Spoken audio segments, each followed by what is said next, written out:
Second stage వచ్చేసి rehabilitation stage. అంటే rehabilitation అంటే పేషెంట్ని తీసుకెళ్ళి ఒక రూమ్లో బంధించడం కాదండి. ఎలాంటి బంధింపులు చేయాల్సిన అవసరం లేదు. ఎలాంటి అట్మాస్ఫియర్లో ఉన్నారో, ఎలాంటి ఫ్రెండ్షిప్లో ఉన్నారో, ఎలాంటి ఫ్యామిలీలో ఉన్నారో అక్కడే మారాలి, అక్కడే మార్పు చెందాలి పేషెంట్.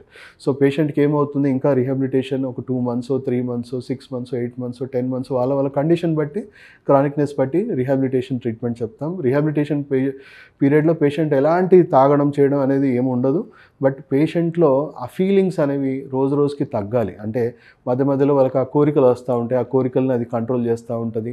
దాని మీద ఫీలింగ్స్ అనేది బాగా తగ్గిస్తూ ఉంటుంది, దాని మీద అసహ్యం కలిగేలాగా చేస్తూ ఉంటుంది. ఇంకా లాస్ట్ స్టేజెస్లో అయితే దాని మీద ఉన్న ఆశ చచ్చిపోవడం స్టార్ట్ అవుతుంది. అంటే బ్రెయిన్ ఇంకా ఆలోచన చేయడం కూడా ఆపేస్తుంది, దాని మీద పూర్తిగా దాని మీద ఉన్న ఆశ చంపేసుకుంటుంది. ఒక స్టేజ్ వచ్చాక ఎవరు ఎంత ఫోర్స్ చేసినా కూడా వాళ్ళకి తాగాలనే కోరిక వాళ్ళలో పుట్టదు.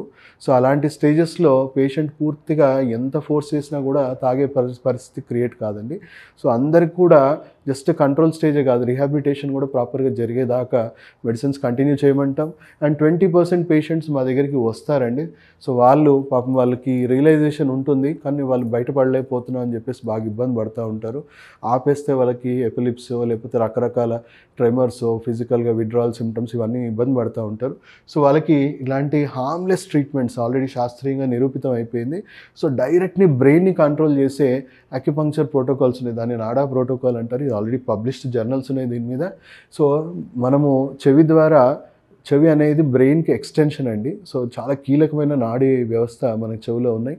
వాటిని స్టిమ్యులేట్ చేయడం వల్ల డోపమిన్కి యాంటీగా ఉండే అంటే మంచి న్యూరో కెమికల్స్ ఏవైతే ఉన్నాయో, సెరటోనిన్, మెలటోనిన్, ఆక్సిటోసిన్ ఇలాంటివన్నీ రిలీజ్ అయ్యేసి పేషెంట్కి ఉన్న స్ట్రెస్, యాంగ్జైటీ, నెగిటివ్ ఇంపాక్ట్ కానీ, సబ్స్టెన్స్ అబ్యూస్ సంబంధించిన ఏవేవి ట్రామా అవన్నీ ఫీలింగ్స్ దాని మీద పోవడము, విత్డ్రావల్ సిమ్టమ్స్ తగ్గిపోవడము, అండ్ తొందరగా కోలుకోవడం, బ్రెయిన్ నుంచే తొందరగా సిగ్నల్స్ దానికి యాంటీగా రావడము, డోపమిన్ కంట్రోల్ అనేది తగ్గిపోతుంది. సో ఇక్కడ అంత ప్రాబ్లం ఏంటంటే డోపమిన్ అడిక్షన్. రకరకాల సోర్సెస్ నుంచి వచ్చే ఆ డోపమిన్ని మనము దాని క్రేవింగ్స్ని కంట్రోల్ చేసేస్తే సరిపోతుంది.